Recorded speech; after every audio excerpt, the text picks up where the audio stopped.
Gone South has been a podcast about crime in the American South. But for our new season, we're widening the lens. Follow and listen to Gone South Season 5, wherever you get your shows.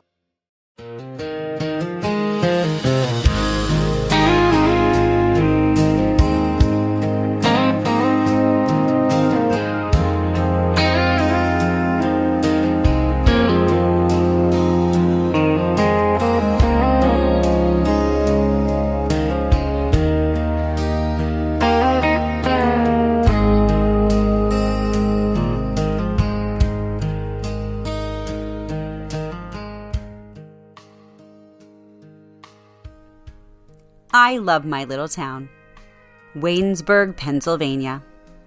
Never heard of it? Well, that's fine by me. I like it just the way it is. Full of characters. Character? Is it character or characters? Don't matter. What matters is I love my little town. Some of the locals like to joke that it's the kind of place that could get wiped off the map and the rest of the world wouldn't notice. I never thought that joke was very funny. But I get their point. We're not exactly a destination for celebrities. And that is A-OK by me, Deputy Danny, or Deputy, or Danny, or Dee or D-Day, or Double D, or Gazingas. I joined Waynesburg Police Department about 2 years ago. A lot of people think I'll be sheriff one day. Have I thought about moving up the ranks? Yeah, it's crossed my mind 100 or so times. But for now, I'm happy being deputy. I'm the only deputy on staff, which makes my role more important to the foundation of our law enforcement. The people rely on me for protection. As of today, which is a Tuesday, there's 8 full-time law enforcement staff. 7 of the 8 are sworn police officers. We got 5 men, 2 women, which ain't bad in terms of diversity. And then number 8 is Justine, who runs the office and keeps all of us organized and in line. There's a real festive atmosphere in my town. People are happy, but it's never more festive or happy than during early April, when everyone gets excited for what we call April Ghouls Day. It started back in 2014, located in Greene County, hosted by the East Franklin Grange. The event was first organized by a local market owner named Kevin Stephen. Everyone knows Kev and how much he loves the paranormal and whatnot, specifically the Mothman. Truthfully, I'm still not positive what a Mothman is, but Kev seems to have a real fondness for it. I asked Kev to explain it to me once, and after he told me, I was more confused than when we started. Basically, April Ghouls Day is a weekend of paranormal workshops, Ouija boards, dream interpretation, angel messages. I haven't done the angel ones yet, but I heard it's real neat. Maybe this year I'll go to it once I'm off duty. All proceeds from April Ghouls Day support the Grange building as well as local charities in the area. We got a cool guest speaker coming this time around, Rosemary Kellen. She's written like 50 books about dreams and talking to angels and whatnot. I can't usually remember my dreams, so maybe if I go, she'll help me remember, which would be neat, because then I'll understand them. Justine was telling us about some guy who had a dream about his ex, and that's why he killed her husband, so they could be together again. Let me tell ya, there are some crazies out there. Not in my town, though. No, sir. My town? Nothing but good, hard-working folks. We watch out for each other. That's why I decided to become a law woman. Being protective is in my nature. And it only made sense to make it official. The badge was just a bonus. That's how I look at it. Sheriff Arquette asked me if I wanted to run security for April Ghouls Day. Not that it needed security, but for protocols and whatnot, since the turnout is pretty good and there will be a lot of people there. It'd be smart to have an experienced law woman who made people feel safe, so I said sure, I'd be happy to. March 31st, when I was doing my rounds, every conversation started with, "Am I going to see you at AGD?" That's short for April Ghouls Day. The answer was always yes. Brenda from the barbershop, Stanley from the shoe store, Dax from the dump. Everyone said, heck yeah, they would be at AGD. I couldn't wait. It was going to be one hell of a day. The weather couldn't have been better. 66 degrees without a cloud in the sky. That's not true. There was one cloud that kind of looked like a gnome, a fat gnome. Excluding the fat gnome, it was delightful outside. I was making rounds at the AGD festival. It was packed. even more than we thought it'd be. Half the people there I didn't even recognize. My little town was the most beautiful belle of the ball. I was saying hi and shaking hands with all kinds of new people. Real festive folks, too. They would get dressed up in these gowns, these bright white gowns. A little spooky, I'm not gonna lie. One of them was standing in the bathroom when I turned around out from the stall. I said, "How do you do?" And they just stood there. Turns out it was a fake. A life-size ghoul. I tried poking it after it didn't answer me, and it was real thick, like it had been made with stone. Whoever got this thing into the bathroom must be a bodybuilder. Trying to make old Deputy Danny scared, well, I'm not that easy, whoever you are. April Ghoul's Day is a time for playing pranks, so you gotta stay on your toes this weekend. Which is easy for me since I'm so nimble. The East Franklin Grange is kind of a perfect spot since it's so eerie. I mean, it's friendly and all, but between the real dim lighting, creaky wooden floors, and the stuff they're talking about, I can see how someone would get spooked by it. I was able to catch a little of Rosemary's presentation on dream interpretation. She did a good job. It wasn't like a Halloween party with her. She was real focused on trying to help people unpack nightmares, precognitive visions, whatever that means. Symbols hidden in your subconscious. Maybe the reason I don't remember my dreams or have nightmares is I'm always talking. I was going to ask her if there was a connection between the two. It would have given me an excuse to talk to her. She was a beaut. But then I got a buzz from Justine telling me that I was needed at Greene County. Rosemary would have to wait. Luckily, she'd be around all weekend.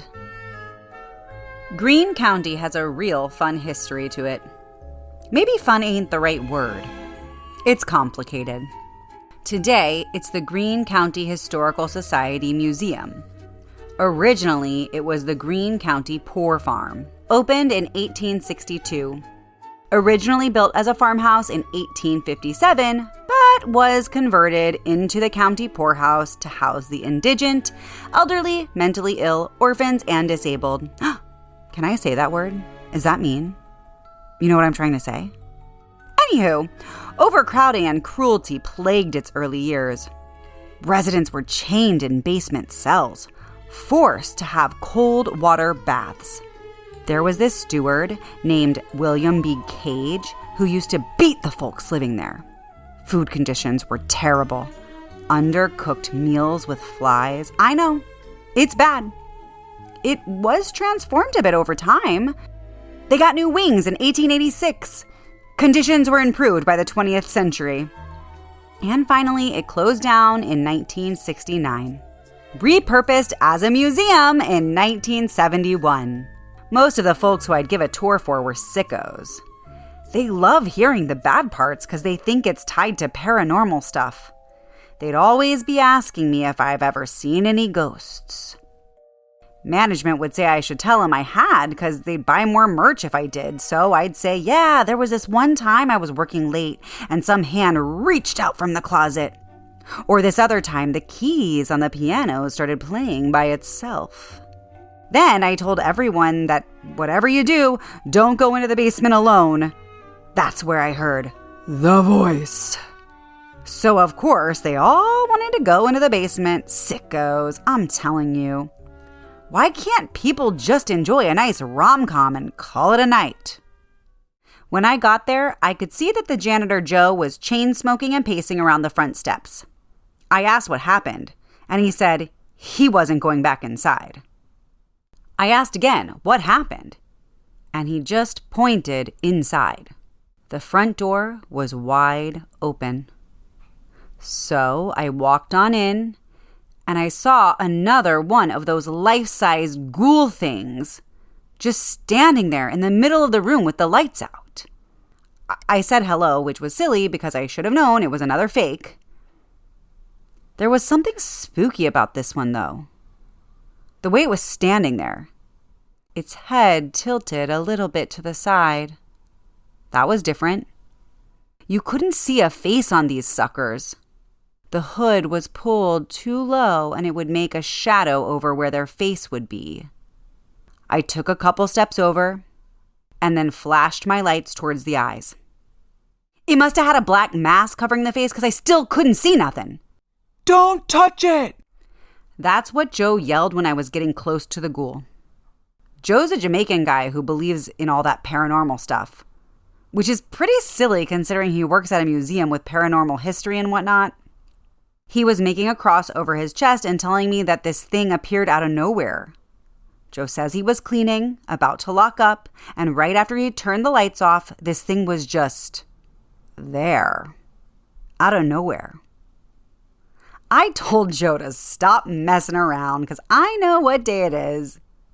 Joe was a real good actor. You should have seen the look on his face. How great his scared face was. He was yanking at my arm, telling me, "We gotta get out of here. And that whatever I do, don't touch those things." He was sounding like me when I used to give tours back in high school. I told him that someone's putting these dang things around town as a goof. I told him about the one in the bathroom that I poked. Joe took his hand off my arm. He nearly turned white. He looked at his own hand, the one that had touched me. Then he started whispering something real fast in Jamaican. He was getting his keys, looking like he was about to have a heart attack. I should know. I had one last year during the chili competition.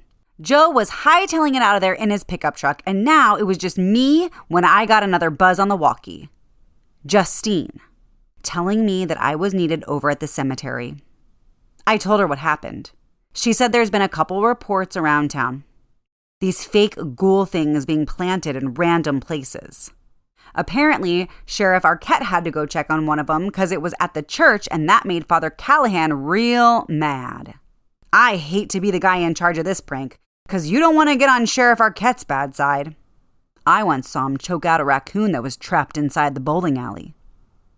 I told Justine that the museum was wide open still because Joe had run off in a panic. She told me to hold tight till Arquette got back to her with where I should go. Apparently, the other officers had been called to other spots around town. You gotta almost hand it to whoever did the prank. They certainly pulled one over on us. But that don't make it right. There's better uses of our time than to be running around town reminding people that it's April Ghoul's Day and there's nothing to... It's gone. The ghoul. Inside. It's gone. Have you ever felt like you were living just a B or B plus life? It's so dangerous to live that, more dangerous than a B minus or a C plus life, because when you're living a B or B plus life, you don't change it. You think it's good enough. Is it? I'm Susie Welch. I host a podcast called Becoming You. People think, okay, an A plus life is not available to me, but there is a way. We are all in the process of becoming ourselves. Listen to Becoming You wherever you get your podcasts.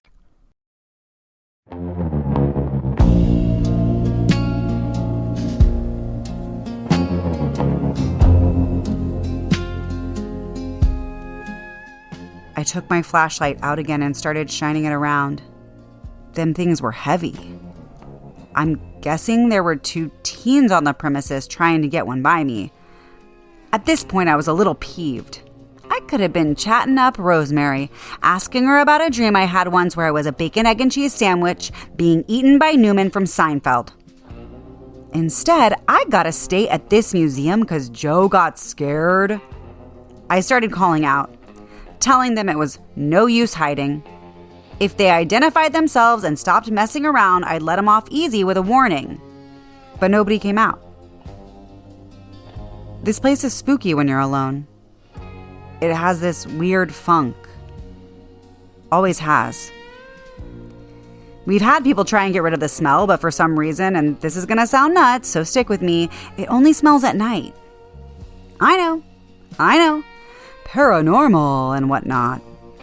But hey, my apartment stinks at night too, but that ain't ghosts. That's Taco Bell. When the basement door slowly swung open, I'd had enough. They want me to go down, check it out, so they can spray me with confetti or whatever. You're gonna have to wake earlier than that to pull one over on Deputy Danny. I'm heading outside until I got another call from... Danny. That wasn't Justine. Maybe it was Officer Otis. I beeped back to see who it was, and I just heard the same thing, only this time it was a little slower. Danny.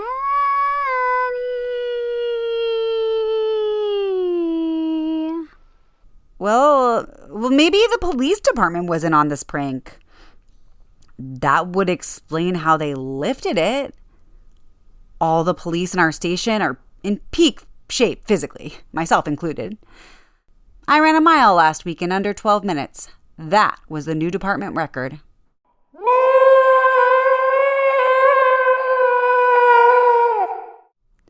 I dropped my walkie. Aw, man. And the smell was worse than ever. I had to get outside before I passed out.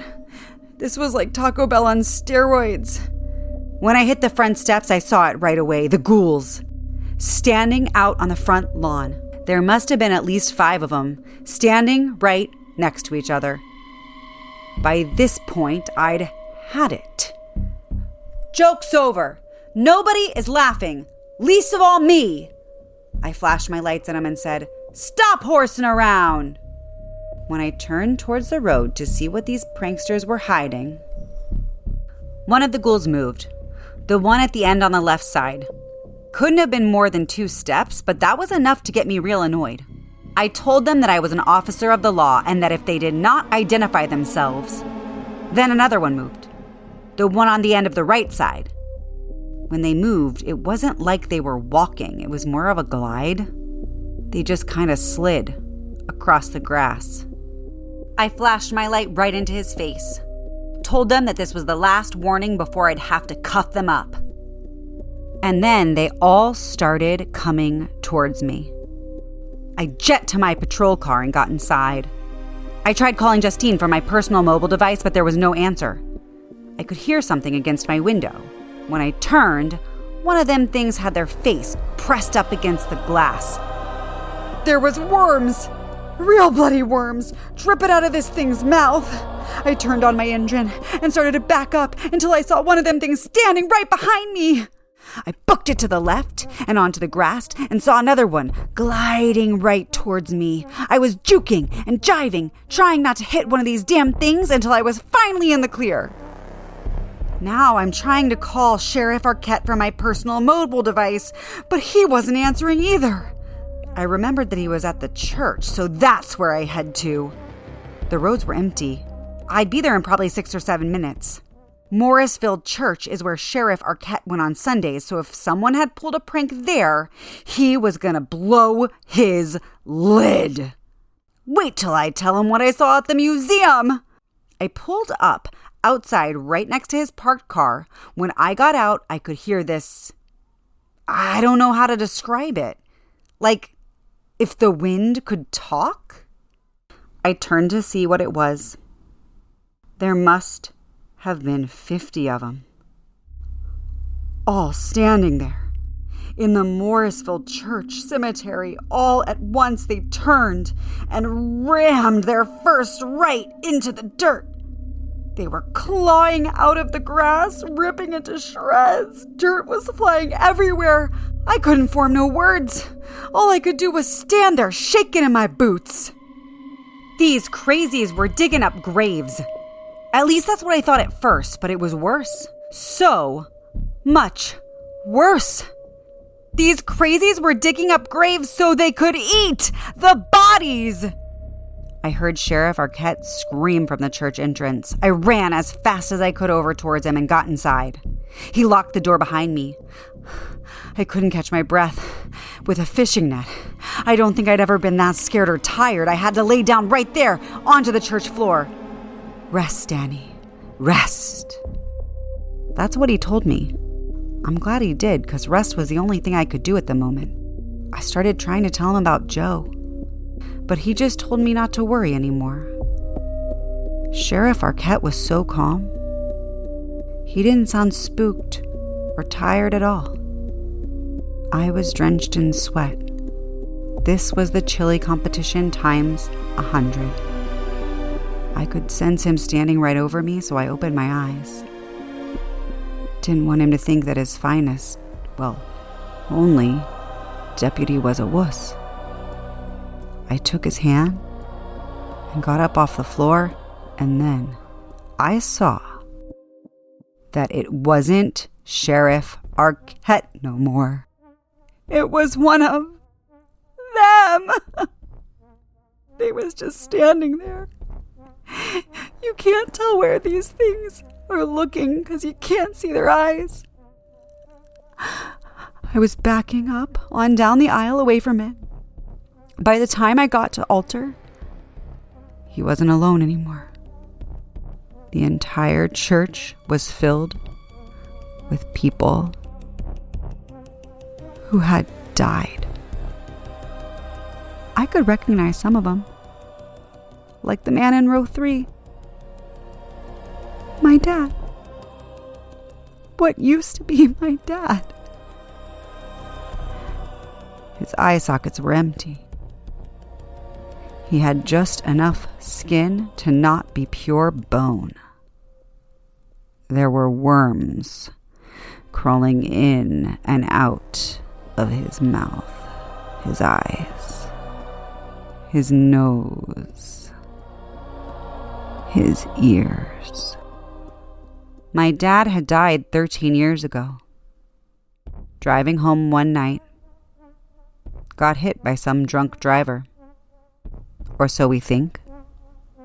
The car was there, but no driver. Whoever did it never got caught. That's why I became a woman of the law. To try and find out who did it. But I never could. Nobody did.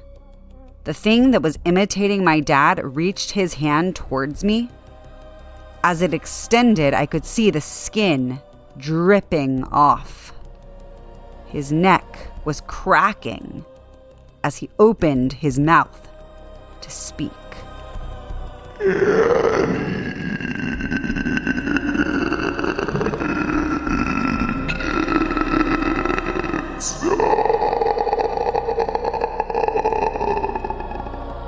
I couldn't move. I couldn't make no sense of what I was seeing. My chest got so heavy. By the time I smelled the smoke, I couldn't even move. The church was starting to cave in. From what I could tell, the entire police department and a bunch of locals had set the church on fire. I could see Sheriff Arquette, Father Callahan, Justine, Officer Otis, everyone I knew. I loved standing outside the church, condemning it to hell. If they'd been more careful and done what they swore an oath to do, which was protect all of its residents, including me, they would have known I was still inside. Instead, here I am. Where exactly here is, I do not know. It is dark and cold. I am comforted only by the voices. Voices like my father who tell me to rest, so that I will have energy for the next April Ghoul's Day.